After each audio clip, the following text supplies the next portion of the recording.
How are you mpenzi mtazamaji? Ama kweli leo ni leo na asemaye kesho ni muongo. Leo tumeweza kufika katika eneo hili ili tukaweza kuangazia masuala ya kibiashara. Ama kweli tumeweza kufika katika sehemu hii. Sehemu ambayo ama kweli unapoangalia ni mandhari yale mazuri kweli kweli.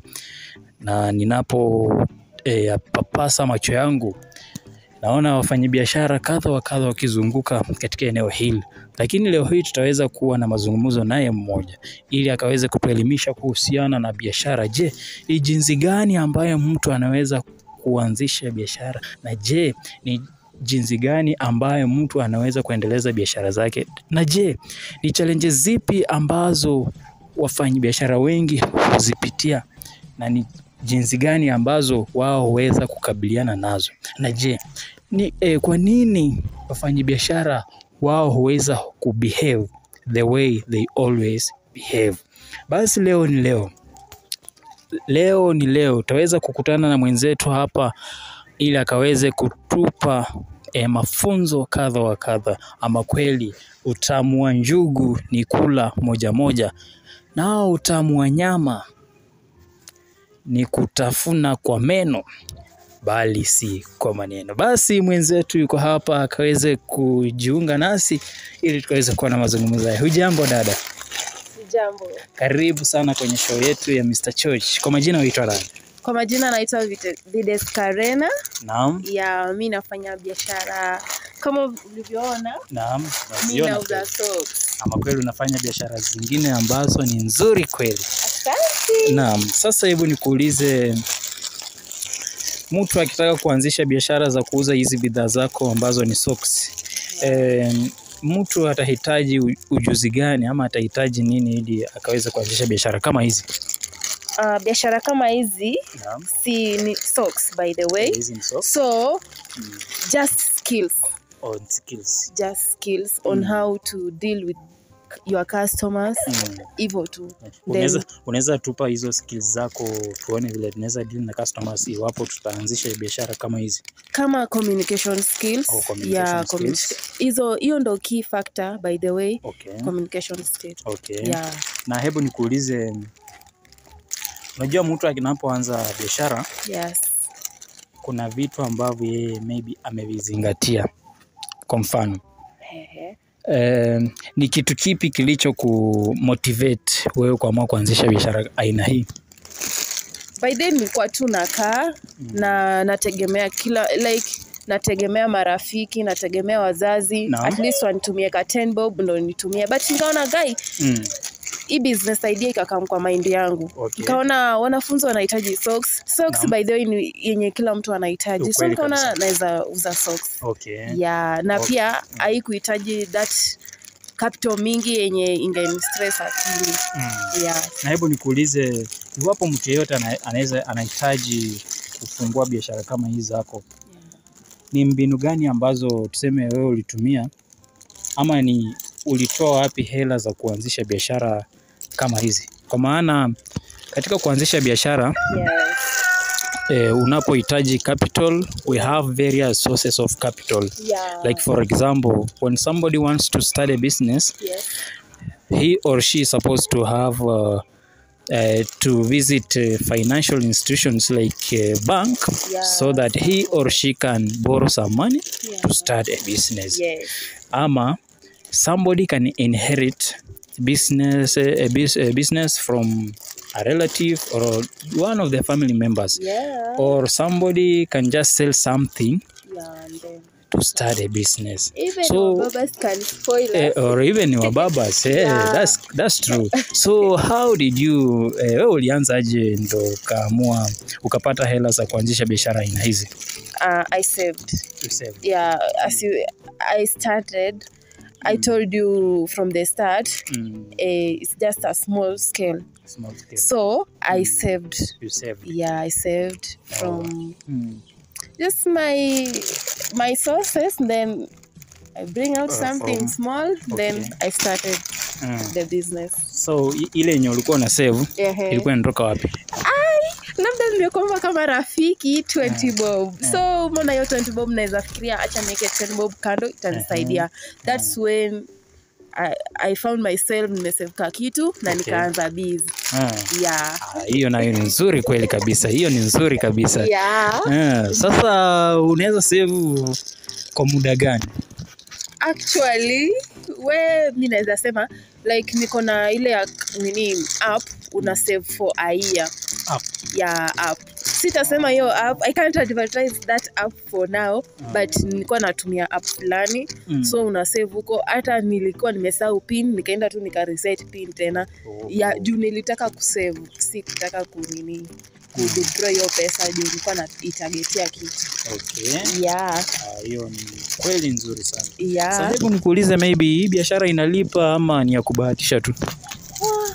Hii biashara by the way inajipa maybe kama watu wanafungua, kama wanafunzi wanafungua shule, hapo ndo inajipa kabisa. Alafu by now you can see sasa wanaenda kufanya exam. Unajua kama mtoto anaenda kufanya, mwanafunzi anaenda kufanya exam, anahitaji vitu mpya at least immotivate. So that's why pia sasa inajipa. So I can say maybe exam time na pia kama opening time pia iko poa. Katikati inasumbua kidogo. Na hebu nikuulize, maybe one of the challenges ambazo wewe una face unapo run hii business yako? Challenges. First, umeona kama mimi natembea. Natembea. So hapo umeona lazima kiatu yako itaisha. Hapo kwa lazima kiatu yako itaisha. Na pia hizi roads zetu umeona ni mbaya. So hapo kuna pia challenge. Then pia sometimes tunasumbuliwa like unaona mtu anaweza kuja na apite na mali yako. Like mtu anaweza kuja apite na socks zangu. Mimi nimebeba hivi na mtu achomoke nazo. As I am a lady, hapo pia kuna venye sitamfuata. Then pia pale wale ma creditors mtu anakukopa na pia hatarejesha. Then pia competition iko high. Competition iko high. Then pia like ukiona hizi socks zangu ni zile za quality poa, like ni za quality poa. And then kuna mwenye anaweza kuja na ile quality iko chini, anauza cheaper price. Then ule customer bado ana expect unuzie the same price yenyewe anakuuzia na socks ziko different quality. So hapo ndo pia kuna challenge. Sasa hebu nikuulize, umesema kwamba kuna watu ambao wanapenda kukopa, wanataka wakope. Unaweza tueleza ni jinsi gani ama mbinu gani ambazo huwa unatumia kufukuza? Unajua si vizuri kufukuza customer. Si vizuri, lakini sasa mimi namwambianga tu customer, as you can see from morning nime struggle na tembea kutafuta at least kitu yenye unajua hizi socks yafaa niuze nipate capital na bado nitafanya nayo kitu yenye like I have to pay my bills there. So when ukikuja kukopa surely nitalipa nayo nini. At the end of the day maybe hata mtu atakukopa na hautaimuona. So I don't encourage creditors, by the way. I don't encourage. I don't encourage unless mtu amelia hapo ndo nitamhurumia, but with conditions. By the way, with conditions. Na pia hata naweza kufuata. Na hebu nikuulize, unajua unasema conditions, na unajua Kenya wengi hatupendi conditions. Sasa mbona ni conditions kama ni kama gani? I am my own boss. Like nitakwambia na kukopesha na usikae 2 days. Are you sure kwamba Mkenya atafuata sheria kama hizo conditions kama zako hizo? Usipofuata mimi nitakufuata mpaka nyumbani kwako. Na ukimfuata mpaka nyumbani alafu shida nyingine itokee, kwa mfano umbwa ikuume ama kufuata na panga, utafanya aje? God forbid. That's why na trust huyo mtu nikimkopesha, najua huyu kweli atanilipa. Like I don't want to risk my life and I don't want to risk the business. That's why I must trust the customer. Na hebu nikuulize swali jingine. Unajua mimi huku ni ushago. Na vile nimezunguka huku mimi sijaona any company ambayo ina produce hizi bidhaa zako ambazo ni socks za wanafunzi. Hebu nikuulize, hizi bidhaa zako unazitoa town ama uko na supplier ambaye yeye ukuletea? By the way, sometimes mimi mwenyewe naendea. Kama niende nione kitu mpya, like kuna socks zile maybe zimetokea mpya, ile design mpya, naenda naiona, then nasema hiyo watakuwa wananiletea. So ita depend tu. Kama kuna something new on market nitajaribu niende, and then kama hakuna nitatumanisha tu supplier niletee. Okay. Yeah. Na maybe in case wewe umeenda wewe mwenyewe, challenges pale kwa njia, challenges like njia iko sawa ama kuna matatizo kwa njia? Kuna matatizo njiani kabisa. Umeona hapo unatumia fare, yeah, the fare is yani haiko suitable kwangu juu I am a small scale by the way. Okay. So hiyo fare pia inanisumbua kidogo, and then time, then pia roads haziko best vile, so hapo kuna challenges pia. Na hebu nikuulize, umesema kwamba sometimes wewe unaitisha hizi mzigo zinakuja from town mpaka huku bila wewe mwenyewe kuendea. In